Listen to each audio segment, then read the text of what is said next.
Bonjour à toutes et à tous. Nous vous invitons à suivre ce webinaire sur le Covid-19, la maladie de Crohn et la rectolite hémorragique. À cette occasion, nous avons la chance d'accueillir deux experts, le professeur Louis et madame Lucie Monin. La question se posera sur ce webinaire. Il a été développé à l'initiative de Takeda et en collaboration avec Medipédia et l'association de Crohn, ainsi que son groupe des moins de 30 ans, les Mickey jeunes et belges. Donc les modérateurs, ce sera Vincent Livin, moi-même, donc, et le professeur Louis est chef de service de gastro-entérologie au CHU de Liège et Lucie Monin est responsable du programme d'éducation thérapeutique pour les patients Mickey au sein du service de gastro-entérologie du CHU de Liège. Mais bien sûr, c'est vous qui êtes à l'honneur ce soir. Le plus important, vu que tout se passe par Internet, c'est qu'en cas de problème, vous pourrez interagir avec Christophe, qui sera vraiment la personne qui vous sauvera en cas de soucis techniques. Et vous voyez là sur l'écran la mode d'action afin que vous puissiez rafraîchir l'écran ou lui poser une question si votre connexion vous pose un souci. Alors, le professeur Louis, qui est chef de service de gastro-entérologie au CHU de Liège et professeur de gastro-entérologie à la faculté de médecine de Liège, est connu pour ses très nombreuses publications et travaux scientifiques. Il est membre du board du GATE, c'est-à-dire le groupe d'études thérapeutiques des affections inflammatoires. Professeur, je suppose que cette dernière semaine, vous avez reçu de nombreuses questions sur les risques que courent des patients souffrant de maladies inflammatoires digestives. Oui, effectivement, il y a pas mal d'anxiété évidemment autour de cette maladie et des risques potentiels. Et c'est d'ailleurs toutes ces questions qu'on va essayer d'aborder ensemble. Mais je peux d'emblée rassurer tout le monde, c'est que les données dont on dispose aujourd'hui sont rassurantes pour les patients atteints de maladies de Crohn et de rectocolite. Évidemment, le Covid-19 peut être une maladie très sérieuse pour une frange de la population, mais il semble bien, et on va revenir là-dessus, que les personnes présentant des maladies de Crohn et des rectocolites ne sont pas plus à risque que d'autres de faire des formes sévères. Voilà une bien bonne nouvelle. Madame Lucie Monin, vous êtes responsable du programme d'éducation thérapeutique pour les patients Mickey au sein du service de gastroentérologie du CHU de Liège. Pour vous, le contact quotidien dans ce contexte depuis le début de la pandémie a dû être un peu particulier. Oui, parce que comme un bon nombre de personnes, je suis en télétravail aussi, donc je contacte les patients surtout par téléphone pour le moment. Donc, c'est en effet un changement vis-à-vis du quotidien. Cette perte de contact humain, il faut l'adapter. Oui, il faut être présent sans l'être physiquement. Professeur Louis, vous allez nous expliquer concrètement comment cela se passe pour vous par rapport à cette pandémie? C'est ça. Donc, ce que je compte faire, c'est maintenant vous donner quelques informations sur l'infection Covid-19 et ensuite, rapidement, vous dire quelles sont les implications possibles sur la maladie de Crohn et la rectocolite. On va pas aller trop dans les détails, mais je me suis aperçu par différents contacts que j'ai eus avec mes patients que beaucoup de choses circulent comme information à la fois sur Internet ou ailleurs, et que ces notions ne sont pas toujours tout à fait réelles ou correctes, et que ça peut générer des craintes parfois infondées. Donc je pense qu'il est important qu'on ait déjà une base relativement bien établie et une connaissance des faits importants sur cette maladie. Donc c'est ce que je me propose de faire. Et est-ce que Vincent, je commence maintenant? Je commence cette présentation. Alors allons-y. Nous répondrons évidemment à toutes les questions. Hein. Bien sûr. Donc, après cette courte présentation, on va aborder toutes les questions. Donc, vous le savez, c'est une pandémie, hein, donc ça touche le monde entier. C'est la première fois dans l'histoire, non pas qu'il y a une pandémie, il y en a déjà eu, mais qu'elle est aussi rapide. Une pandémie comme ça qui se développe en quelques mois et qui en quelques mois touche toutes les zones de la Terre, ça c'est vraiment une première. Alors, heureusement, en fait, le Covid ne nous est pas complètement inconnu. Vous savez, le Covid, c'est le nom de la maladie, Covid-19. Le virus, il a un nom encore plus tordu, c'est SARS-CoV-2. Et SARS-CoV-2, en fait, c'est un coronavirus. Et les coronavirus, on les connaît. Déjà, rien que pour vous dire, le virus du rhume, le bête rhume, ben, c'est un coronavirus aussi, mais qui est moins méchant que celui qui nous préoccupe aujourd'hui. Donc, les coronavirus, on les connaît en médecine par des infections certaines bénignes, d'autres plus graves. Il y a déjà eu, si certains s'en souviennent, l'épidémie du SARS-CoV, qui avait été début des années 2000, l'épidémie de MERS, ça a été des épidémies surtout dans les pays asiatiques, mais elles avaient déjà fait pas mal de victimes à l'époque. Donc ce ne sont pas des inconnus, ces virus, et parce qu'on entend aussi tout dire sur l'origine de ce virus, que ce serait un virus fabriqué, trafiqué, etc. Non, aujourd'hui, les experts scientifiques sont tous d'accord pour dire que c'est un virus naturel, et qui probablement dérive à la fois de la chauve-souris et du pangolin. Et c'est probablement les incursions de l'espèce humaine dans le milieu naturel de ces espèces qui, à un moment donné, démasquent certains virus qui étaient inconnus jusqu'à présent pour nous et auxquels nous n'avons pas encore développé d'immunité et qui viennent causer ce type d'épidémie. Alors, d'abord les symptômes, parce que là aussi on a dit un petit peu de tout. Alors d'abord, les symptômes les plus importants, c'est la fièvre, la fatigue avec les douleurs musculaires, une toux sèche, et ça, il faut insister sur le fait que c'est essentiellement une toux sèche, donc un nez qui coule, comme on l'a classiquement dans le rhume. Ça peut se voir dans le Covid-19, mais c'est pas tout à fait typique de cette affection. Dans le Covid-19, c'est plutôt une toux sèche et parfois des difficultés respiratoires. Il y a autre chose qui a ajouté à ces symptômes assez typiques et qui a été surtout mis en évidence chez les Européens plus que les Asiatiques, c'était la perte du goût et de l'odorat. Mais donc voilà les symptômes qui sont les plus typiques. Alors il peut y avoir des symptômes digestifs, il peut y avoir d'autres symptômes, mais ceux que je vous donne là sont les symptômes vraiment les plus importants à avoir en tête pour savoir si on a ce type d'infection. Alors ça, c'est l'histoire naturelle de l'infection chez les patients. Et vous voyez que, en fait, 30% des personnes qui vont contracter le virus, ils n'auront pas de symptômes. Ils vont développer éventuellement même une immunité, mais ils n'auront aucun symptôme, ils ne sauront même pas qu'ils sont infectés. 55% vont avoir des symptômes légers à modérés. Ils ne devront pas être hospitalisés. Ils vont avoir comme une grippe, ceux-là, je dirais, mais pas une grippe sévère, une grippe légère. Et donc ça, c'est 85% des patients. Et aucun d'entre eux ne va décéder. Et puis, il y a les malchanceux. 10% vont avoir des formes sévères et 5% des formes critiques avec une hospitalisation aux soins intensifs. Et parmi eux, alors, il va y avoir malheureusement des décès, et notamment les patients qui vont aux soins intensifs, c'est 50% de décès. Et donc, la particularité de cette infection, c'est que on a vraiment tout le spectre de gravité. La majorité des personnes vont avoir des formes très légères, voire même pas de symptômes du tout. Et de façon peut-être un peu surprenante, avec le même virus, il y a des personnes qui vont mourir. C'est une minorité, mais c'est extrêmement, chez ces personnes, grave et extrêmement difficile à traiter. Alors, un mot sur les échantillons. Certains ont peut-être déjà eu ce type de prélèvement. Ce sont les prélèvements qu'on fait pour savoir si l'infection est présente.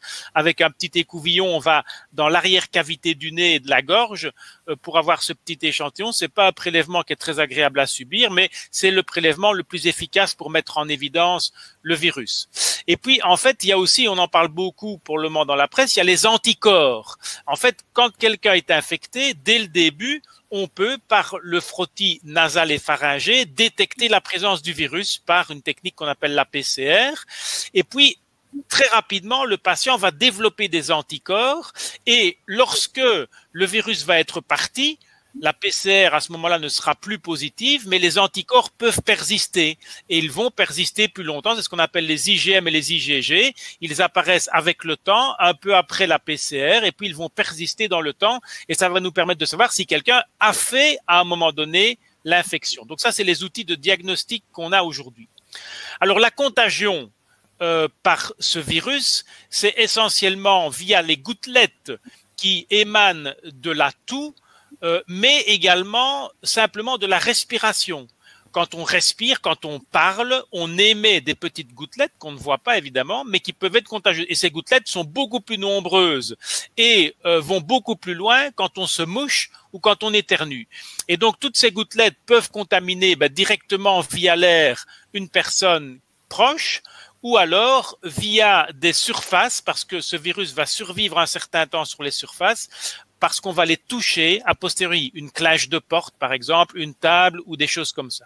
Et donc c'est par ces différents moyens que se fait la contamination. D'où l'importance, et ça c'est vraiment un des messages clés ici, si on peut faire quelque chose d'utile par rapport à cette infection, c'est les mesures de prévention, c'est-à-dire les mesures d'hygiène, de lavage de mains, les mesures de se moucher avec des mouchoirs en papier et pas en tissu, d'éternuer dans son coude et lorsqu'on a des symptômes de rester isolé.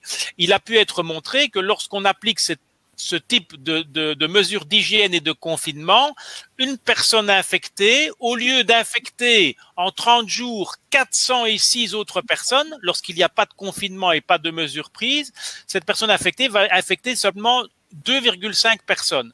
Donc, les mesures d'hygiène et de confinement ne solutionnent pas tout, mais ont un rôle capital pour éviter la diffusion et l'explosion, je dirais, du virus. Alors, je voudrais ici également attirer l'attention sur les masques. Toutes les formes de masques sont utiles, que ce soit pour les particules entrantes, donc pour vous protéger, pour protéger lui-même le porteur du masque, ou pour les particules sortantes, pour protéger les autres. Alors, c'est sûr qu'il y a des masques très sophistiqués comme les masques FFP2 qu'on utilise dans les services notamment qui hospitalisent les malades Covid et qui sont particulièrement bien filtrants, mais vous le voyez, ils ne sont pas parfaits. Il laisse quand même passer 1% et 30% dans l'autre sens des particules, mais vous voyez que même un linge appliqué sur la bouche fait presque aussi bien qu'un masque chirurgical. Donc, les masques que j'ai vus diffusés dans la population, même avant que les communes ne les distribuent, que les personnes faisaient eux-mêmes, étaient déjà très utiles. Et je pense qu'il faut encourager la population à porter des masques chaque fois qu'on est dans des espaces fermés. Alors c'est sûr que si on va faire son jogging tout seul dans les bois, ça sert à rien de mettre un masque. D'ailleurs, c'est très difficile de respirer. Mais dès qu'on est, pour moi, dans un magasin, dans des choses comme ça, même si c'est pas obligatoire, je trouve qu'il est extrêmement utile dans ce cas de mettre le masque. Alors, après ces généralités, quelques mots sur le virus et le tube digestif. Il se fait que le virus peut aussi toucher le tube digestif. Donc, il entre principalement par le nez, mais aussi par les yeux. Et il peut également entrer par le tube digestif parce qu'il y a des récepteurs pour le virus. C'est le fameux ACE2. Ce récepteur pour le virus est également présent au niveau du tube digestif. Ce qui explique d'ailleurs qu'il y ait certains symptômes digestifs chez certains malades atteints du Covid. Alors maintenant, des données qui vous concernent et vous intéressent peut-être plus directement, ce sont les données qu'on a pu récolter sur les infections par le Covid dans la population des malades atteints de Crohn et de rectocolite. Il y a une association internationale mondiale qui s'appelle l'IO-IBD, International Organization for IBD, et cette organisation a soutenu le développement d'un registre qui s'appelle le Secure IBD, dans lequel tous les médecins sont encouragés à encoder de façon complètement anonyme, évidemment, sans aucun moyen de reconnaître les patients, mais les caractéristiques cliniques des personnes qui ont été infectées par le Covid. Et vous voyez, à la date du 30 avril, il y avait déjà près de 1000 cas, et aujourd'hui on a dépassé les 1000 cas, récolté sur cette base de données et qui a permis de montrer de façon très importante, et c'est un message que je vous donnais déjà d'emblée à la réponse de Monsieur Liévin en entrée, il n'y a pas de forme plus sévère de Covid chez les Crohn et les rectocolites que dans la population générale. On a eu peur à un moment donné parce qu'on s'est dit c'est un virus qui peut entrer par le tube digestif, ce tube digestif qui est déjà potentiellement atteint dans les maladies inflammatoires de l'intestin. Eh bien, la bonne nouvelle ici, c'est que les formes de Covid chez les personnes qui souffrent de Crohn et de rectocolite ne sont pas plus sévères. Autre élément extrêmement rassurant, parce que là aussi on avait des craintes, c'est que les traitements qu'on prend pour le Crohn et la rectocolite, qui sont des traitements qui peuvent diminuer l'immunité, on avait peur qu'ils ne favorisent des infections plus sévères. Eh bien là non plus, il n'y a pas de signes d'infection plus sévère sur plus de 1000 patients. Il n'y a pas des cas plus sévères chez les personnes qui sont sous anti-TNF, sous antivio, sous Stelara, etc. Le seul qui semble associer un risque plus élevé, et là j'attire votre attention, ce sont les personnes qui ont des fortes doses de corticoïdes, donc des fortes doses de médrol notamment, de prednisolone, etc. Ça, ce sont des situations qui sont toujours un petit peu plus délicates parce qu'elles ont été un peu associées à des formes plus sévères. Donc, globalement, on peut être, sur la base de ce registre, vous le voyez, quand même très rassuré par rapport à tout ça. Alors, simplement, ça, c'est le site de l'IOIBD. Je vous encourage, pour ceux qui parlent un petit peu l'anglais, à le visiter. Il y a pas mal d'éléments aussi pour les patients avec des feuilles d'information et qui permettent, je pense, de rassurer les patients par rapport à leur maladie. Alors, l'IOIBD a émis toute une série de recommandations. Que faire avec les traitements, comment adapter les unités de perfusion, comment adapter les hospitalisations, comment protéger les patients. Et donc, tout ce travail qui a été fait par la communauté des médecins s'occupant des maladies inflammatoires très rapidement, en quelques semaines ou quelques mois après le début de l'épidémie, a permis de générer énormément d'informations que tous les médecins maintenant qui s'occupent de ces maladies peuvent répercuter sur leurs patients puisque ces informations sont accessibles via le site de l'IOIBD. Et donc, il y a eu non seulement une rapidité de la propagation du virus, on l'a dit au début, une rapidité de la pandémie, mais aussi une rapidité de la réaction des médecins et de la communauté médicale qui a généré des mesures de protection pour les patients. Au niveau belge aussi, on a été actif puisque le groupe belge, le BIRD, a également généré des éléments d'information et vous pouvez également consulter le site du BIRD pour avoir certaines informations. Alors, je vais vous les synthétiser ici en 2-3 diapositives, les mesures importantes en domaine de prévention, l'hygiène, j'en ai parlé tout à l'heure, lavage des mains, etc. Distance physique, très important. Les gouttelettes dont j'ai parlé tout à l'heure et qui sont projetées lors de la parole, lors de l'atout, etc. Lorsqu'on parle, elles vont à 1,50 m. C'est pour ça qu'on dit habituellement qu'il faut s'espacer d'1,50 m, 2 mètres. Lorsqu'on tousse, ça va à 6 mètres. Et lorsque vous avez un masque, eh bien, vous coupez ça. Donc, distance physique et port du masque. Pour les personnes qui sont affaiblies avec des maladies dans lesquelles il peut y avoir parfois une malnutrition, des choses comme ça, ou qui prennent des traitements qui diminuent l'immunité, même si on n'a pas vu de forme plus sévère, il est probablement préférable d'avoir recours au télétravail ou d'avoir une réorientation transitoire de l'activité, voire éventuellement même un écartement. Mais ça, c'était au plus vif de la crise de l'épidémie, puisque maintenant on est en train tout doucement d'élargir tout ça. On a fait beaucoup de téléconsultations pour éviter aux patients de devoir se rendre à l'hôpital, sauf lorsque c'était vraiment nécessaire. On a évidemment, lorsque les patients devaient venir à l'hôpital, instauré un respect de mesures d'hygiène et de distanciation importantes avec le port du masque, le lavage des mains, etc. Toutes ces mesures de protection sont particulièrement importantes pour les personnes qui, outre leur maladie de Crohn et la rectocolite, ont des facteurs de risque pour le Covid. Alors c'est surtout le diabète, l'hypertension, l'obésité, les maladies cardio-respiratoires. Il semble que plus encore que le Crohn lui-même ou que les traitements pour le Crohn, ce soient ces éléments-là qui soient plus à risque. Et donc là, il y a des mesures particulières. Alors là, je voudrais faire une mention particulière sur les vaccinations. Je sais que parmi vous et même parfois parmi certains de vos médecins traitants, certains sont pas toujours très chauds pour vous proposer les vaccins pour la grippe, pour le pneumocoque, etc.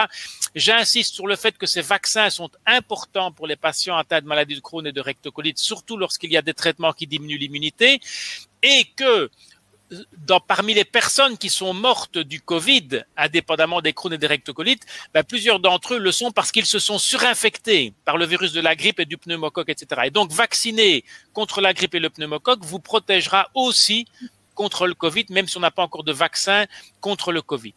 Alors, sur le traitement, très important, on n'arrête pas les traitements. Je vous l'ai dit, les traitements n'ont pas été associés à des formes plus sévères. Or, arrêter le traitement, c'est s'exposer à un risque de rechute important, de devoir venir à l'hôpital dans un état qui est moins bon. Donc, c'est prendre des risques importants. Aujourd'hui, il ne faut pas arrêter le traitement. Il ne faut pas changer les traitements. Parce que parfois, on nous interroge, mais il y a des traitements qui se font par voie sous-cutanée. Moi, j'ai mon traitement intraveineux. Est-ce que je ne pourrais pas plutôt passer à un traitement sous-cutané? Non, parce que les traitements intraveineux et sous-cutanés ne sont pas les mêmes. Et si vous répondez bien à un traitement intraveineux et qu'on vous passe en sous-cutané, vous pouvez très bien perdre la réponse et être en rechute. Alors, c'est sûr, par contre, qu'en cas d'infection par le Covid, suspectée ou avérée, là, il faut contactez votre médecin, bien sûr, mais il vous conseillera de transitoirement suspendre le traitement. C'est-à-dire qu'on va reporter le traitement, mais pas l'arrêter dans ce cas-là. On va le suspendre généralement pour une durée de 2 semaines, le temps que l'infection soit guérie. Alors, sur le plan du diagnostic, je vous l'ai dit tout à l'heure, il y a le diagnostic par PCR qui permet d'identifier le virus.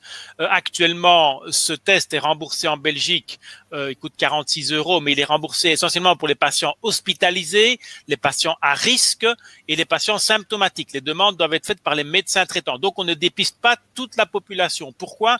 Parce que ça ne servirait à rien, ça coûterait beaucoup d'argent et par ailleurs, c'est un test qui n'est pas très agréable parce qu'il faut entrer un petit écouvillon dans les narines et c'est pas toujours fort apprécié. Alors, à terme, ce qu'on espère, c'est qu'on pourra par une simple prise de sang savoir qui a fait des anticorps et qui est protégé. Aujourd'hui, ces tests sont encore en développement, ils ne sont pas encore complètement fiables, mais c'est sûr que c'est quelque chose qui va nous aider à mieux protéger les patients et la population en fonction du fait qu'ils sont déjà protégés ou pas. Alors aujourd'hui, on est passé à travers cette courbe. Alors ça, c'est pas la courbe du Covid-19, mais simplement, ce sont des dias que les pédiatres connaissent très bien parce qu'elles concernent les coronavirus. Les coronavirus, je vous l'ai dit, le Covid, c'est un coronavirus. Eh bien, c'est des virus de l'hiver, en fait. Et quand on regarde les enfants pendant l'hiver, il y a des pics de coronavirus. En été, on en a très peu.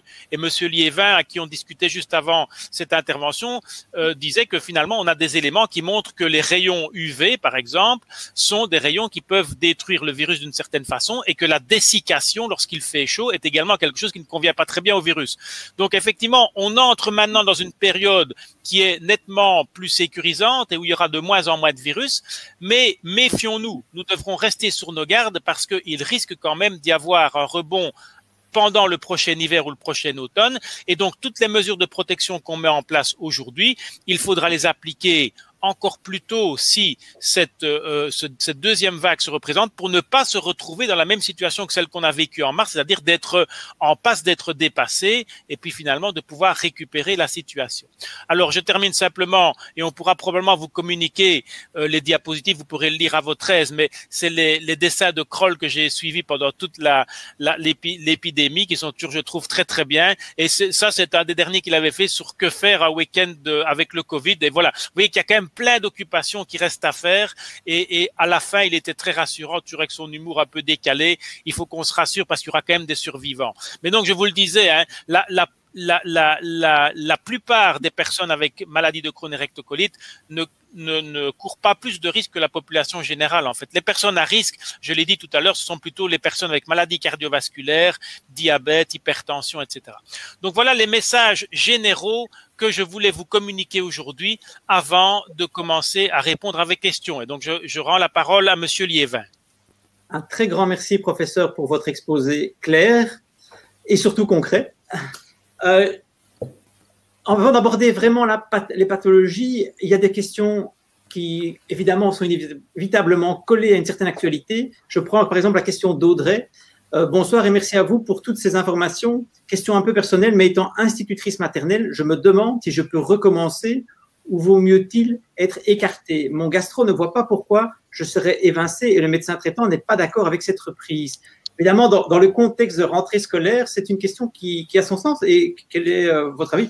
Professeur Louis ou Madame Mona, je ne sais. Je vais commencer. Donc en fait, alors ça dépend du traitement. Ça dépend du traitement parce que la maladie elle-même n'est pas effectivement une raison d'éviction. Dans la mesure où la maladie, si elle est contrôlée et qu'elle est en rémission, la personne, donc Audrey ici en l'occurrence, si la maladie est en rémission et qu'il n'y a pas de traitement qui diminue l'immunité, Audrey ne court aucun risque particulier au contact de la population. Pas plus de risques que d'autres personnes. Par contre, si Audrey prend un traitement qui diminue l'immunité, là, je pense qu'il faut rester prudent encore durant cette période-ci. Le taux de contamination de la population n'est pas revenu à un niveau suffisamment bas pour qu'on puisse enlever toutes les mesures de protection sur ce plan. Donc, les traitements qui diminuent l'immunité, c'est notamment les traitements biologiques injectables, les traitements immunosuppresseurs, les corticoïdes. En fait, les seuls qui ne diminuent pas l'immunité, c'est le 5-ASA, donc la mésalazine, colitofalque, pentasa, etc. En dehors de ces traitements-là, les autres traitements peuvent diminuer un petit peu l'immunité et donc je pense que là, il faut rester prudent. On peut envisager une reprise d'activité lorsque les contacts interpersonnels sont limités, mais par exemple, quelqu'un qui dirige une classe avec des tas d'enfants, s'il y a un traitement immunosuppresseur, il me semble que ce n'est pas le bon moment de recommencer. Toujours dans le même contexte, vous imaginez bien les gens remettre leurs enfants à l'école, mais à un moment donné, il faut les garder quand les parents ne sont pas disponibles. Et donc, Esther, nous pose cette question. J'ai 58 ans, avec une rectolite aiguë. Puis-je garder mes petits-enfants? Ici, c'est comme monsieur lui l'a dit, donc ça dépend tout à fait du traitement aussi qu'Esther prend. En gardant uniquement ses petits-enfants, si on part du principe qu'ils ont respecté les règles de confinement avant, ils n'ont pas été en collectivité, donc ils n'ont pas été en contact avec d'autres enfants. Donc si elle est par exemple traitée par du 5-ASA ou un autre type de mésalazine, elle peut en effet envisager de garder ses petits-enfants. Oui, parce que c'est un élément essentiel, évidemment, hein, dans le contexte.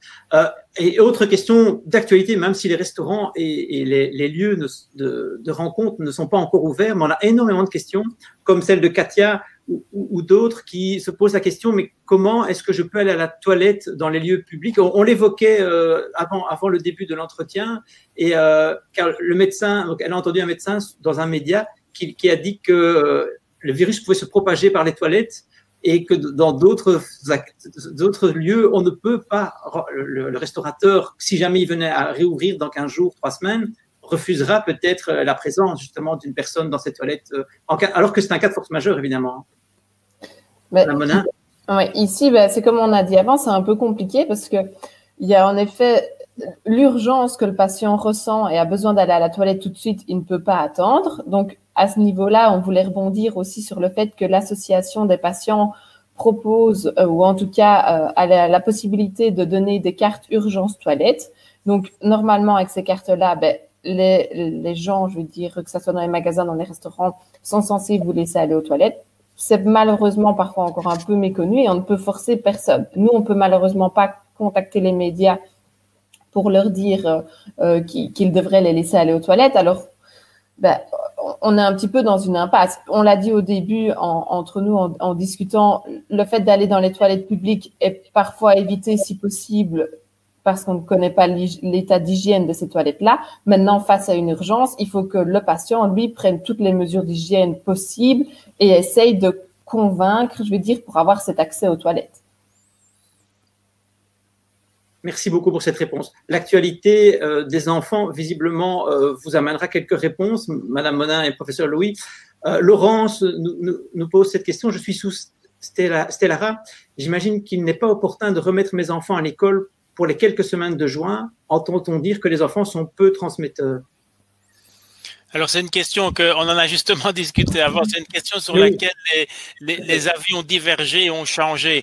En fait, l'élément premier, c'était de constater que les enfants font peu de formes symptomatiques et très, très peu de formes sévères, mais ils peuvent en faire malgré tout. Et on considère que des personnes peu symptomatiques sont moins contagieuses parce que dans la contagion, le fait de tousser, par exemple, le fait de se moucher sont des éléments qui amplifient la contagion. Donc, quelqu'un qui fait une forme légère ou asymptomatique, comme c'est souvent le cas des enfants, est généralement porteur d'une moins grande quantité de virus et va par ailleurs les projeter de façon moins importante. Néanmoins, ils ne sont pas complètement non contagieux. Et donc, effectivement, je dirais que si la maman prend un traitement qui est susceptible de modifier la réponse immune systémique, ce qui est le cas du Stelara, même si le Stelara n'a pas été associé à des risques infectieux significatifs et en particulier pour le Covid. Néanmoins, c'est un médicament qui est susceptible de modifier la réponse. Il faut rester prudent. Et moi, personnellement, je serais assez d'accord avec cette maman de ne pas remettre les enfants pour le dernier mois, parce que sinon, ils risquent effectivement au contact des autres, eux d'être porteurs du virus, eux ne courent pas un grand danger, mais risquent de le ramener effectivement à la maison. Merci, professeur. Cécile nous apporte une question qui va dans ce sens. Elle dit qu'elle est sous immunosuppresseur et qu'elle a 3 enfants en bas âge. Elle se pose la question, est-ce un risque de les envoyer à l'école et à la crèche? C'est un petit peu le même type de réponse. Hein. Donc, alors, le problème, évidemment, c'est que il faut bien vivre aussi, hein, et que le risque zéro n'existe pas. Donc, je pense qu'il faut aussi se renseigner sur la façon dont fonctionne la crèche, les écoles, jusqu'à quel point sont appliquées les mesures de distanciation et de protection, parce qu'à un moment donné, ces enfants peuvent aussi avoir besoin du milieu scolaire et besoin d'aller à l'école. Donc, je dirais, si il y a un besoin. Alors ici, c'est pour ça que la question qui était, est-ce qu'il faut les remettre à l'école pour les 30 derniers jours? On ne sait pas très bien ce qu'ils vont faire à l'école les 30 derniers jours. Donc c'est vrai que s'il y a un risque même léger, on se dit, il vaut peut-être mieux pas le courir. Mais au-delà de ça, je pense que si une crèche ou une école est capable de mettre en pratique de façon extrêmement stricte les mesures de distanciation, ça va minimiser fortement le risque de contamination. Et dans ce cas-là, on peut aussi estimer que ce soit quelque chose d'envisageable que les enfants retournent à l'école. Donc je crois que il faut quand même, par rapport aux réponses qu'on donne, garder en tête que le risque zéro, il est inatteignable. Il n'existe pas. Et donc, à un moment donné, il faut mettre toutes les chances de son côté pour éviter la contamination, mais il faut permettre aussi à la vie de continuer à se développer, parce que sinon, c'est pas possible. Ils ont peut-être en effet une activité professionnelle qu'il va falloir continuer malgré tout. Et donc, il faut essayer de trouver, et c'est un petit peu ça malheureusement à chacun à faire l'équilibre pour lui-même, de savoir quel risque on est d'accord de prendre, moyennant ce qu'on est obligé encore de continuer dans ces activités. Justement, Madame Mona, vous faites un lien parfait parce que Soleil, donc j'imagine un nom d'emprunt, quoique, pose la question avec une rectolite pancolétite sous 150 mg d'imurane, qui est en télétravail, mais son épouse est institutrice avec une reprise de travail envisagée, évidemment, sans doute à partir du 2 juin, et son fils travaille avec des contacts à l'extérieur, donc que faire? Donc ici, oui, on va se renvoyer les questions, ce n'est pas grave. Ici, on ne peut pas non plus, je veux dire, priver tout le cercle familial d'une activité parce qu'il y a une personne à risque à la maison.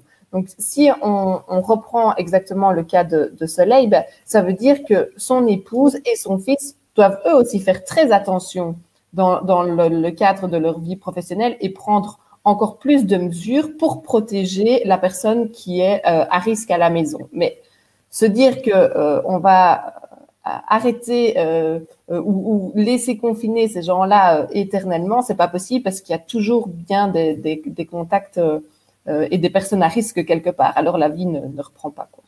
Je pense que c'est une notion très importante que Lucie souligne là. C'est le rôle de chacun dans les familles comme acteur de prévention, quoi. Et elle a tout à fait raison, je pense. On peut pas évidemment paralyser toute la vie, mais chacun doit être extrêmement vigilant. Et si dans la famille qui est évoquée ici, l'un d'eux a des symptômes, il faut qu'il s'isole d'une façon ou d'une autre à l'intérieur de la maison. Mais ici, il faut certainement protéger alors la personne qui est sous Immurane, qui est un médicament qui diminue l'immunité. Mais je pense que les mesures de prévention sont des mesures qui permettent malgré tout de continuer à vivre. C'est-à-dire qu'aujourd'hui, dans la population générale, le taux d'infection a quand même bien baissé. De sorte que si on continue à appliquer les mesures de distanciation, de masques, de lavage, etc., le risque de ramener quelque chose à la maison est quand même très faible. Il est plus faible qu'il y a 2 mois, quoi. Oui, la reprise au travail est vraiment une question qui interpelle les patients. Marie nous demande, j'ai une rectolite avec traitement de Rémicade. Je travaille dans une bibliothèque et depuis début mars, je fais du télétravail. Si la bibliothèque réouvre, qu'est-ce que vous me conseillez? Le contact avec le public est-il un risque? Et surtout, le contact avec la surface des livres. Alors, la surface des livres, probablement assez peu. Donc, les surfaces peuvent garder les virus un certain temps, y compris le papier et le carton, mais probablement pas très longtemps. Les clashs de porte, par exemple, sont plus problématiques. Mais voilà, mais je dirais, moi, c'est plus le contact direct avec les personnes, sauf si, encore une fois, il y a respect des distanciations, port du masque, lavage des mains. Exactement, à ce moment-là, on limite quand même fortement. C'est sûr que une personne traitée par Rémicade est à un certain niveau de diminution de son immunité. Maintenant, pour vous rassurer, et comme je l'ai dit en entrée de cette intervention, dans la base de données mondiale, on n'a pas vu des formes plus sévères de Covid chez les personnes qui prenaient du Rémicade. Donc ça, c'est un élément rassurant.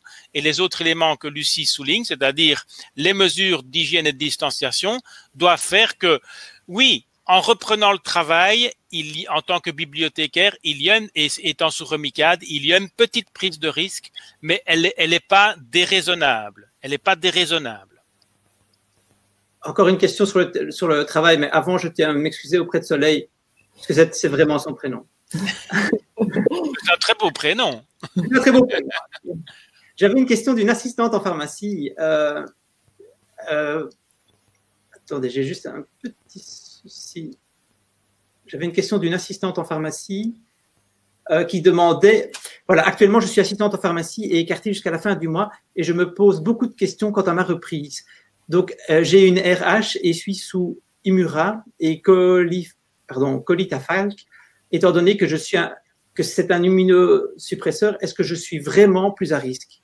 Sur 3 médecins, aucun n'a le même discours. Qu'est-ce que vous me conseillez? Comme il y a 3 médecins qui ne sont pas d'accord, je vais répondre, puis je laisserai aussi répondre. Mais en fait, donc, Humira, donc Colitafalc n'est pas immunosuppresseur. Humira diminue un petit peu l'immunité.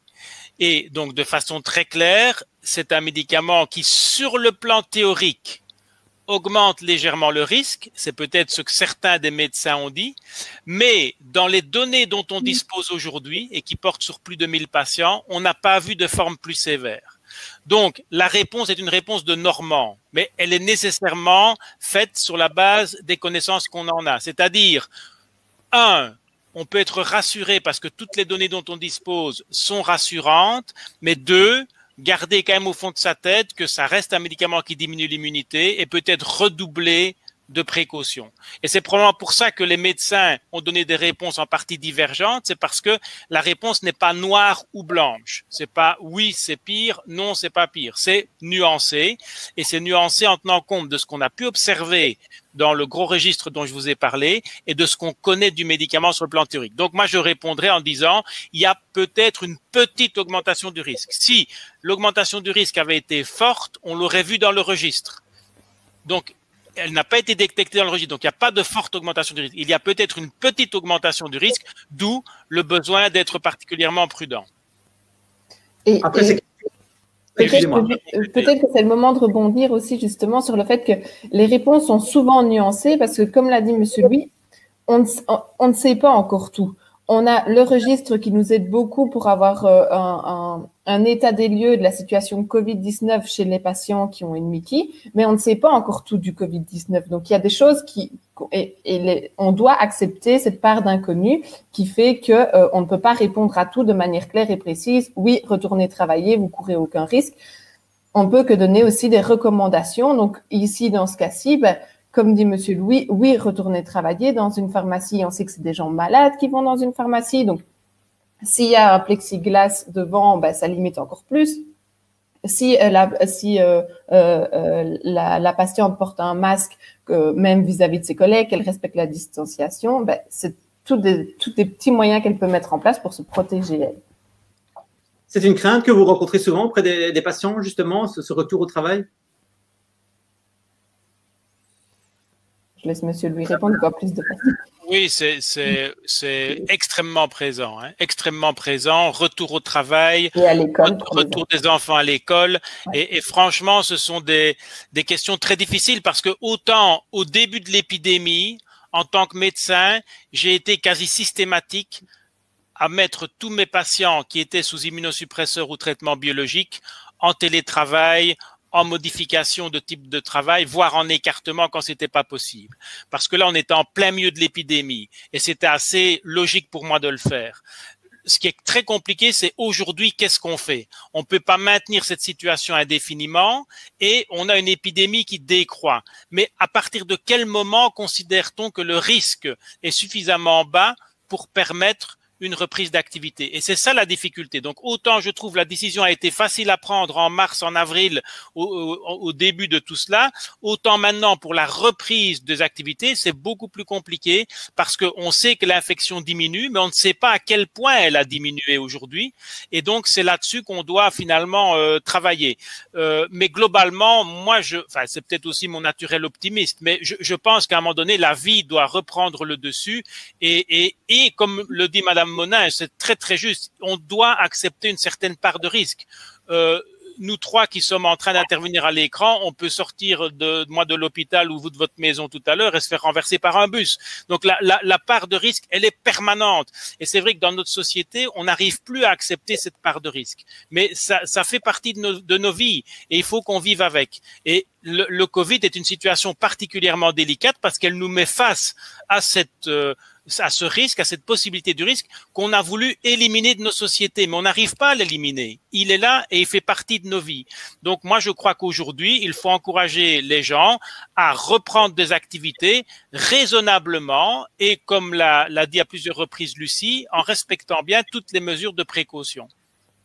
Justement, vous parliez du risque et Xavier nous pose la question, y a-t-il un risque que le futur vaccin soit déconseillé aux patients Mickey, comme le sont certains vaccins vivants? Oui, donc les vaccins vivants sont déconseillés lorsqu'on a un traitement biologique. Donc, quelqu'un qui a une Mickey mais qui n'a pas de traitement biologique peut faire des vaccins vivants. C'est même, s'il ne les a pas fait, c'est même le moment de le faire avant de démarrer un traitement immunosuppresseur. Le vaccin futur potentiel vaccin du Covid-19 fera sans aucun doute parce qu'on ne l'a pas encore, mais fera partie de ceux qui sont conseillés et ne sera normalement pas un vaccin vivant. Donc, il sera plutôt conseillé, comme on l'a dit tout à l'heure, comme le vaccin de la grippe l'est de manière annuelle ou le pneumocoque. C'est très important ce que Lucie dit là et en fait les vaccins vivants sont très peu nombreux dans les vaccins qu'on fait couramment chez nous.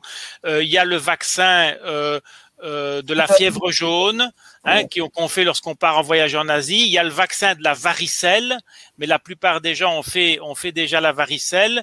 Mais par rapport aux autres vaccins courants, ce sont tous des vaccins inactivés ou des protéines recombinantes. Et donc, il est très, très vraisemblable que le Covid sera aussi un vaccin de ce type-là. Si c'est un vaccin vivant, il faudra faire attention si on a un biologique ou un immunosuppresseur, effectivement, comme l'a dit Lucie, mais dans tous les autres cas, on pourra faire le vaccin et il sera même encouragé. Et là, je rebondis encore là-dessus et j'encourage vraiment chacun à se mettre en ordre de vaccination pour le pneumocoque. La grippe, bon, c'est fini, mais pour la saison prochaine, il faudra refaire la grippe. Ces deux vaccins il n'y a aucune contre-indication à les faire dans les maladies de Crohn et rectocolite, quel que soit le traitement qu'on prend, et ils vous protégeront non seulement contre ces affections, mais également contre des formes graves de Covid. Oui, cette part de risque que vous évoquez, Xavier nous pose aussi une question. À partir de quand, combien de milligrammes, peut-on considérer qu'on prend une dose importante de cortisone? Ah, ça c'est une bonne question aussi. Eh bien, c'est au-dessus de 12 à 16 mg de méthylprednisolone. Méthylprednisolone, c'est le Medrol, que tout le monde connaît. Donc, au-dessus de 12 à 16 mg de Medrol, pris pendant une semaine ou deux, c'est immunosuppresseur. Donc, des doses de 8 mg, souvent avec les patients chez qui on n'arrive pas à arrêter les corticoïdes, on discute avec eux et on fait tout pour essayer d'arriver aux alentours de 8 mg. C'est en bonne partie parce que c'est quasiment plus immunosuppresseur. Mais au-dessus de 12 à 16 mg, c'est immunosuppresseur. Alors, c'est une question de Cécile, pardon. J'ai appris que ces traitements immunosuppresseurs, paradoxalement, pourrait être une réponse à l'orage inflammatoire qui survient chez certains patients. On a beaucoup entendu parler de cet orage inflammatoire qui survient chez certains patients qui font des formes sévères du Covid-19. Qu'en est-il? Est-ce confirmé? Serait-on dans ce cas mieux protégé dans des formes sévères? Alors, c'est une bonne question et c'est vrai qu'il y a cet orage inflammatoire. Et quand je vous ai montré tout à l'heure l'évolution des patients avec les formes graves et qui finalement étaient en contraste par rapport au nombre de personnes qui avaient des formes asymptomatiques ou très peu symptomatiques, eh bien, en fait, les formes graves sont la plupart du temps liées à cet orage inflammatoire. C'est-à-dire que ces formes graves, ce n'est pas le virus lui-même qui la provoque, c'est des personnes qui, par la réponse immune et les caractéristiques de cette réponse immune qu'ils développent contre le virus, développent une réponse qui est excessive et qui va contribuer à la destruction de certains organes, notamment les poumons, etc. Et donc, cet orage inflammatoire est bien une réalité. Ce que notre auditrice signale est tout à fait vrai. Et il y a des traitements du type de ceux qu'on utilise dans le Crohn et la rectocolite qui ont été testés pour cet orage inflammatoire. Alors, pas spécifiquement les anti-TNF ou le Stelara ou l'antivio, mais par exemple le tocilizumab, qui est un anti-interleukine 6, eh bien lui, il a été testé, c'est un médicament qui s'utilise dans les pathologies rhumatoïdes, rhumatismales, et il semble être intéressant dans cette phase d'orage inflammatoire. Et donc, par déduction, on peut penser que effectivement, peut-être, mais là, on n'a aucune donnée et aucune preuve, c'est une pure hypothèse, certains médicaments du Crohn ou de la rectocolite, notamment les anti-TNF ou les anti-cytokines, pourraient éviter ou diminuer le risque de formes graves. Mais ça n'a jamais été étudié ou démontré pour ces médicaments-là spécifiquement, mais pour d'autres médicaments un peu apparentés. Avant de revenir à des questions par rapport au travail, parce qu'on en a vraiment beaucoup, une autre question de Cécile. Je suis sous pyrithénol, est-ce un immunosuppresseur considéré comme plus à risque que les autres ou pas? C'est un traitement qui diminue l'immunité, mais ce n'est pas considéré comme traitement plus à risque que l'Imuran ou un autre biologique. C'est ça, il est à mettre au même niveau. Que l'Imuran. Ouais. D'accord, merci beaucoup. Julie nous pose une question assez précise par rapport à son travail. Je suis enceinte et avec une rectolite plus aiguë suite à la grossesse, je suis dentiste, donc à risque, je me protège et adopte des gestes de prévention, mais est-ce que je dois envisager de m'arrêter? Et donc, par quoi est traitée la rectocolite? Pour le moment. Alors ça n'est pas précisé. Donc, parce qu'en fait, ça dépend très fort du traitement.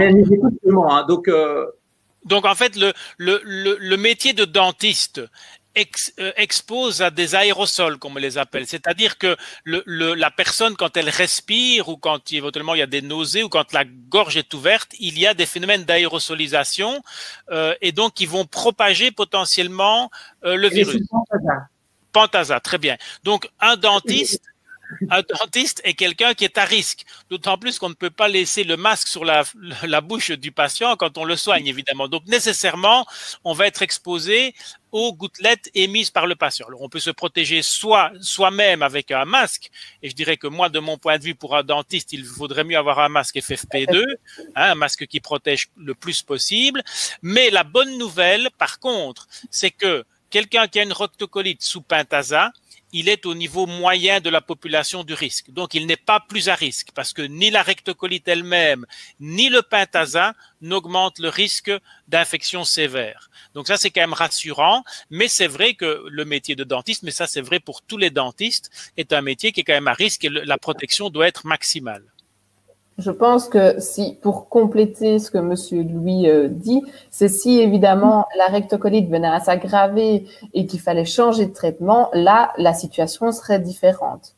Exactement. Si on devait imaginer donner des corticoïdes ou un traitement plus important pour gérer la rectocolite, peut-être qu'un arrêt serait plus légitime à ce moment-là que maintenant sous pentasa. Tout à fait. Et donc, cette dame est enceinte, c'est ça? Oui. Donc là, un autre conseil qu'on doit donner, c'est de ne pas arrêter le pentasa. Donc, le pentasa n'a aucun impact négatif sur la grossesse, ni sur le bébé, ni quoi que ce soit. On a suffisamment de données. Et donc, il faut surtout pas arrêter le pentasa. Parce qu'arrêter le pentasa maintenant, ce serait exposer à un risque de rechute. Et par conséquent, comme Lucie le disait, de devoir avoir recours à des traitements qui seront plus problématiques par rapport au risque de contagion. Et si on peut maintenant profiter pour rebondir sur le fait que ce qui est très important, et Monsieur Louis en a parlé pendant la présentation, c'est vraiment l'adhérence au traitement. Beaucoup de patients, et on en a reçu dans les questions précédemment aussi, se demandent s'il ne faut pas les arrêter en prévention, les espacer. Alors, s'il y a bien une chose à retenir, c'est que non, surtout, on ne les arrête pas, on ne change pas de traitement, et encore moins, on espace les traitements. Parce que si on prend l'exemple de l'Imuran, ça prend beaucoup de temps à s'évacuer, je veux dire, du corps et revenir à un risque comme la population normale. Donc, ça ne servirait à rien ni de diminuer les doses, ni d'espacer. Et si on prend le cas des traitements biologiques, le fait d'espacer les doses va augmenter le risque d'immunisation au produit. Alors, la recherche avance, on a des traitements, on a plusieurs sortes de traitements biologiques, mais si on est immunisé à un traitement, on perd cette chance-là que ce traitement fonctionne. Donc, si on décide maintenant, si le patient décide tout seul d'écarter, d'étaler ses traitements, il prend un plus gros risque. Et alors, comme on l'a dit, le fait d'avoir une rechute de la maladie, c'est un risque augmentée d'hospitalisation, c'est un corps qui est en moins bonne santé qu'une maladie qui est en rémission. Et ces risques-là sont bien plus importants que de garder son traitement à l'heure actuelle. Donc, adhérence au traitement. Merci, Madame. Sophie nous demande, est-ce qu'on est plus à risque quand on vient de recevoir l'injection de Rémicade que 3 semaines plus tard, où l'éloignement en temps de l'injection ne change rien au risque? Il ne change probablement rien. C'est une bonne question. C'est une question un petit peu compliquée parce que, en fait, pour être honnête, on n'a pas les données. On n'a pas les données. Donc, en fait, on sait que ces médicaments sont un peu associés à un risque plus important d'infection en général. Mais dans toutes ces études, on n'a jamais regardé quand survenait l'infection par rapport au moment de l'injection. Alors, c'est vrai que avec le Remicade, avec les médicaments par voie intraveineuse, l'injection, la perfusion reçus à l'hôpital de jour amènent à des taux fort élevés du médicament qui vont petit à petit décroître jusqu'à 8 semaines en général plus tard. Et donc, il y a effectivement un effet pic qu'on a moins avec les traitements sous-cutanés qui sont des doses plus stables. Si vous voulez. Donc, ce n'est pas impossible que, en théorie, il y ait un risque un peu plus important directement après l'injection que par après. Néanmoins, ça n'a jamais été objectivé, on n'a jamais pu réellement le démontrer. Et 2, je reviens encore là-dessus, les risques qui sont liés à ces traitements-là, notamment au Remicade ou à l'infliximab, par rapport au Covid, sont des risques, je dirais, marginaux. Et encore une fois, à l'heure actuelle, on n'a pas vu de forme plus sévère de Covid avec ces médicaments-là. Mais la question est pertinente. Elle mériterait en soi une étude, en fait. Justement, par rapport aux questions, aux réponses que vous avez évoquées, Charlotte nous demande... L'Humira que je prends depuis bientôt 1 an ne fait pas suffisamment effet. Mon gastro voudrait que je passe à de l'antivio, mais si je vous comprends bien, c'est pas le moment de changer. Alors, oui et non. Donc, en fait, le problème qu'on pourrait considérer avec l'antivio, c'est qu'il va falloir revenir à l'hôpital, puisque l'antivio se fait par perfusion, alors que l'Humira se fait à la maison par injection sous-cutanée. Donc ça, c'est un élément. On a évité pendant la phase aiguë de ramener les patients à l'hôpital. Néanmoins, la priorité, c'est quand même d'avoir une maladie contrôlée.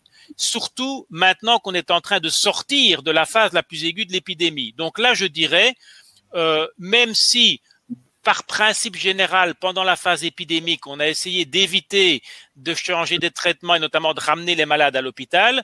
Aujourd'hui, si le traitement ne fait pas suffisamment effet, il faut changer et il ne faut pas avoir peur de revenir à l'hôpital aujourd'hui. C'est vraiment une question qui visiblement interpelle. Dans le même ordre d'idée, j'ai Mai 33 qui demande: les gestes barrières sont-ils suffisants pour me protéger si les gens ne m'entourent? Si les gens qui m'entourent ne les appliquent pas. Je suis atteinte de la maladie de Crohn sous Humira pour l'instant. Je dois changer de traitement vers Stelara dans un avenir proche. Est-ce risqué de changer maintenant? Non. Donc là, parce qu'on a affaire à 2 traitements très similaires en mode d'administration et probablement aussi en mode de risque. Donc ce sont des traitements avec des risques faibles, hein, comme on l'a dit, mais pas nuls. Ils s'administrent tous les 2 par voie sous-cutanée, donc on vient peu à l'hôpital. Le Stelara nécessite une perfusion au départ. Donc là, il faudra venir pour la première perfusion. Mais par rapport aux gestes barrières des autres, il faut encourager les autres à appliquer ces gestes barrières. Mais il faut savoir que même soi-même, porter le masque protège aussi vis-à-vis de la contamination par les autres. Elle protège avant tout de la contamination des autres, mais elle nous protège aussi nous-mêmes. Donc, il faut certainement pas se décourager à abandonner les gestes barrières quand les autres ne les appliquent pas, mais il faut encourager les autres à le faire et avoir une mission d'éducation. Je pense que Lucie est d'accord. Hein. J'allais dire, et peut-être que justement, là, c'est éduquer les autres. Il y a Pour beaucoup de gens, ce sont des traitements qui sont peu connus, la maladie peut ne pas être connue, et donc c'est très important d'expliquer à l'entourage ou dans l'entourage professionnel aussi, si on est une personne à risque, pourquoi les mesures d'hygiène sont vraiment très importantes à respecter. C'est important parce qu'en fait, les malades sont souvent beaucoup mieux informés que la population générale. Et donc, vous avez, vous... On le voit par rapport aux toilettes, par exemple. Exactement. Vous avez, vous, les patients atteints de Crohn et de rectocolite, un rôle à jouer pour éduquer la population, non seulement pour vous protéger, vous, mais parce que vous êtes mieux informés en général et vous savez plus de choses que la population générale.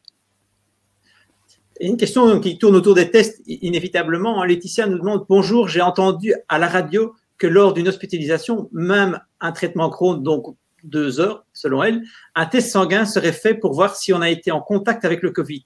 Si oui, à partir de quand ces tests seraient faits? Merci. Aussi, si on a été en contact avec le virus, est-on immunisé à vie? D'abord, il y a la première partie de la question qui a son sens, et puis la deuxième, mais d'abord la première, je dirais. Mais la première, donc actuellement, ce n'est pas si on va faire son contrôle traitement à l'hôpital, est-ce que on dépiste? Donc on le fait pas. On le fait pas. Il n'y a pas de dépistage systématique pour plusieurs raisons. La première, je le disais tout à l'heure, c'est que les tests sont pas encore complètement au point et que, en gros, on n'a pas encore décidé quels étaient les tests à appliquer. Les tests peuvent pêcher de 2 façons. Soit ils vont détecter trop de cas positifs et il y aura ce qu'on appelle des faux positifs, soit ils vont détecter trop peu de cas positifs et il y aura des faux négatifs. Et pour le moment, les tests qu'on teste justement souffrent un petit peu de ces problèmes-là. Et par conséquent, on attend d'obtenir des tests plus performants pour les pratiquer à large échelle. Aujourd'hui, les tests qui sont faits sont principalement faits dans le cadre d'études pour valider certains de ces tests. Mais on ne les applique pas aux patients qui viennent à l'hôpital de jour. Lorsqu'on aura un test efficace, alors oui, ce sera très important de l'utiliser parce que ça permettra de rassurer quelqu'un, de lui dire s'il est protégé. Alors, est-ce que quelqu'un qui a des anticorps est protégé? On ne le sait pas encore complètement. On espère que oui. En général, c'est le cas pour la plupart des maladies. C'est le cas également chez les singes qui ont été testés avec différentes infections par le Covid-19 et on montre bien que lorsque un singe a fait l'infection une première fois, il ne fait pas l'infection une deuxième fois. Donc voilà, il y a des éléments qui montrent qu'effectivement, quand on est immunisé, on est protégé. Mais ce qu'on ne sait pas aujourd'hui, par exemple, on a pas mal de personnes qui ont été en contact avec le virus, ont même eu une détection du virus par la PCR et n'ont pas développé d'anticorps. Alors ça, c'est soit parce que les tests justement dont on parlait tout à l'heure ne sont pas suffisamment performants, soit parce que la réponse immunitaire n'a pas été suffisante. Néanmoins, il se peut très bien que certains de ces malades soient quand même complètement protégés. Donc là, il y a un flou et c'est une des raisons pour lesquelles on ne pratique pas encore ces tests à large échelle parce qu'on ne sait pas encore complètement comment les interpréter en fait. On n'a pas de sensibilité, de spécificité assez satisfaisante. Exactement. Mais rien à faire. Ça reste, et c'est le plus difficile pour les patients et même pour les médecins, je n'en doute pas, ça reste une maladie, enfin un virus en évolution. Exactement. On ne sait pas tout. Dans une semaine, on saura des nouvelles choses, mais ce qui sera encore différent dans 15 jours, et ça, on n'a pas l'habitude. Non, et c'est ce que Lucie disait tout à l'heure. Donc, le fait, on doit accepter le risque. Et le risque n'a pas disparu de nos sociétés. On avait cru à un moment donné qu'il n'y avait plus de risques dans nos sociétés, mais non, on a encore des risques qui peuvent être présents. Et deuxièmement, Lucie l'a dit très très bien aussi, on ne connaît pas tout. Et en fait, il faut se rendre compte que le Covid-19, on ne le connaissait pas il y a 6 mois. Et il faut se rendre compte de la somme de connaissances qui a été accumulée dans une période de temps extraordinairement courte. Donc en fait, on a progressé dans les connaissances sur le Covid extrêmement vite. Il y a des publications tous les jours qui sortent, des études qui sont faites en permanence. Mais malgré ça, il y a des tas de choses qu'on ne connaît pas encore. Mais si vous regardez le temps qu'il a fallu pour comprendre la peste et pour la soigner, c'est des siècles et des siècles. Ici, on est face à quelque chose qui évolue en jours, en semaines, et donc il ne faut pas que la population soit surprise par ces évolutions, parfois par ces changements. Parfois on dit des choses un jour, des choses un autre jour, mais on le dit en fonction des connaissances qu'on a à un moment donné. Et il faut se rendre compte, et je reviens sur 2 choses que Lucie a dit qui sont très importantes. 1, risque zéro n'existe pas, et 2, on n'a pas la science totale et on doit continuer à rester humble, à continuer à essayer de comprendre et à essayer de nous en sortir au mieux en tant que groupe social. Il y a des questions évidemment autour de l'immunité, que ce soit Charlotte qui nous demande que conseillez-vous de prendre pour augmenter notre immunité, ou Nathalie qui nous pose la question: j'ai lu et je souhaiterais avoir la confirmation que la prise de vitamine D à haute dose pourrait favoriser les défenses immunitaires. Qu'est-ce qu'on peut apporter comme message, je ne vais pas dire positif, mais en tout cas encourageant à ce niveau-là? Alors, ce qui est sûr, c'est qu'on a parlé donc de tout ce qui était gestes barrières, distanciation sociale pour essayer de limiter les risques de propagation du virus ou de l'attraper. Maintenant, il faut savoir qu'au niveau de l'immunité, on a chacun un rôle important à jouer aussi. Ça veut dire que par le fait de notre propre, de nos activités, de notre vie quotidienne, on peut jouer un rôle. Manger sainement, avoir une vie équilibrée, une alimentation équilibrée, va faire en sorte aussi de se protéger, que ce soit c'est le cas pour le Covid-19 ou pour les autres infections aussi. Donc, si on peut donner des conseils, c'est avoir une alimentation équilibrée, donc beaucoup de végétaux, on le rappelle, parce que même dans les maladies inflammatoires chroniques de l'intestin, ça reste un sujet un peu difficile parfois pour les patients, mais c'est important de bien nourrir son intestin, c'est donc important de manger beaucoup de végétaux, des bonnes huiles, de limiter tout ce qui est sucre, additifs, produits préparés. Donc, si on retient quelque chose, on mange frais, de saison, fabriqué soi-même.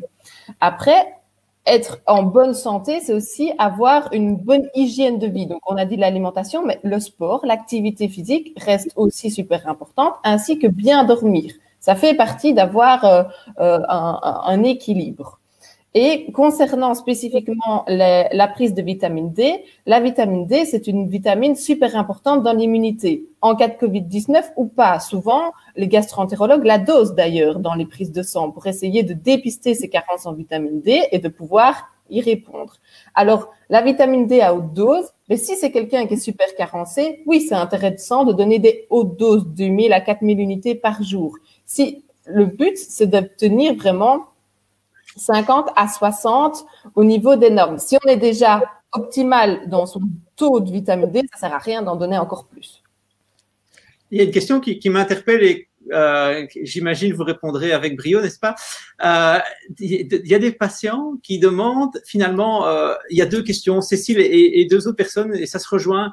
Y a-t-il eu des nombres significatifs de patients hospitalisés dans le Covid-19 sous immunosuppresseurs? Et sinon, n'est-ce pas parce que justement, ces patients prennent moins de risques? On a l'impression que ces patients seraient plus prudents, de fait que voilà, il y a une bonne raison d'être prudent. Alors ça, c'est une question vraiment qui est très intéressante et très pertinente. Donc d'abord, il y en a eu quand même. Donc dans le registre dont je vous parlais, il y a eu des personnes hospitalisées. Donc on a quand même des données. Et quand on vous dit que on n'a pas vu d'augmentation de forme grave chez ces personnes, c'est sur des nombres de plusieurs centaines de patients qui étaient avec ce type de traitement.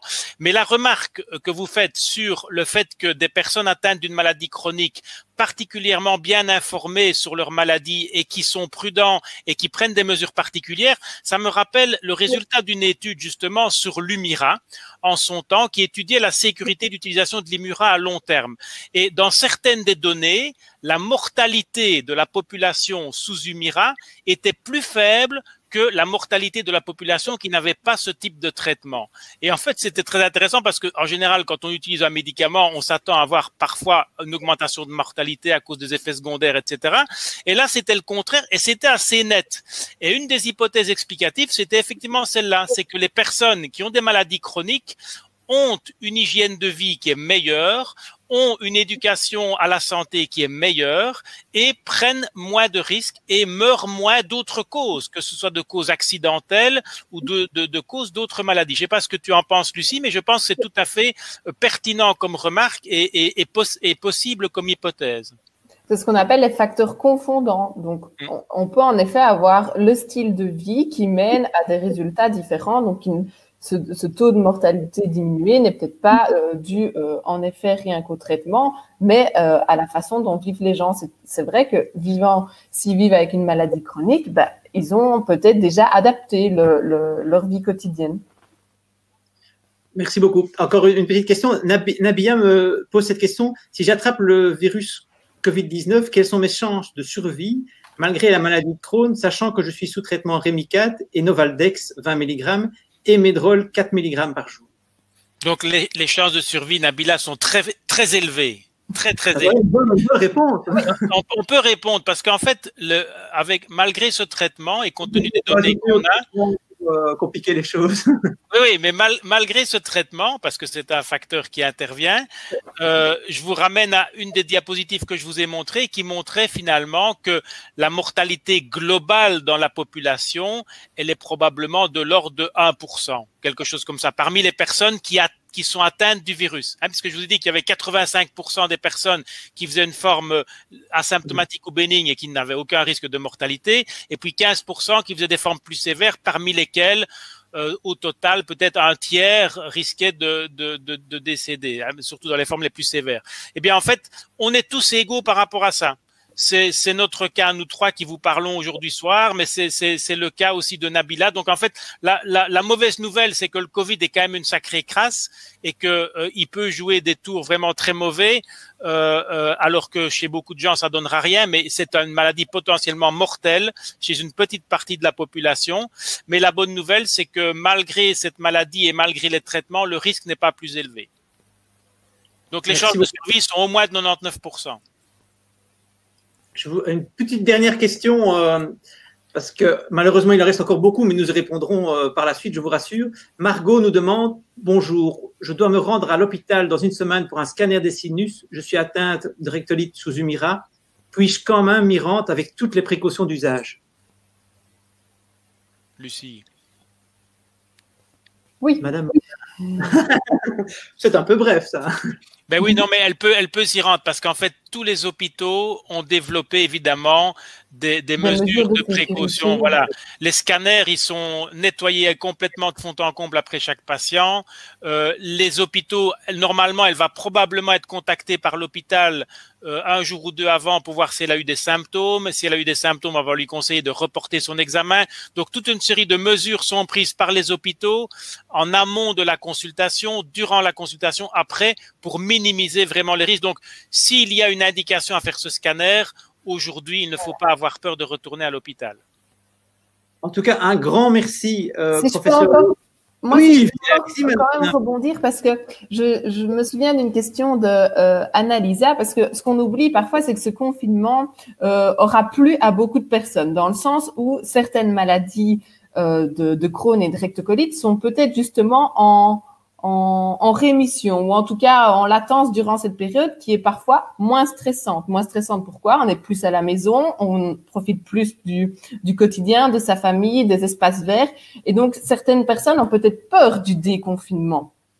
Et alors, c'était le cas par exemple d'Annalisa, et je pense que ces personnes-là doivent vraiment maintenant prendre le temps de réfléchir à qu'est-ce qui a changé en confinement par rapport à la vie en non-confinement, et si c'est une question d'aménagement de temps de travail ou de prendre plus de temps pour soi, de gestion du stress, je pense que c'est aussi important de rappeler que là-dessus, il y a moyen de travailler par du yoga, de la méditation, du sport, de l'activité en plein air, des massages. Il y a peut-être plein de choses que les patients peuvent faire au quotidien pour essayer de diminuer ce stress de la vie de tous les jours que tout le monde subit, pour essayer d'améliorer aussi leur maladie.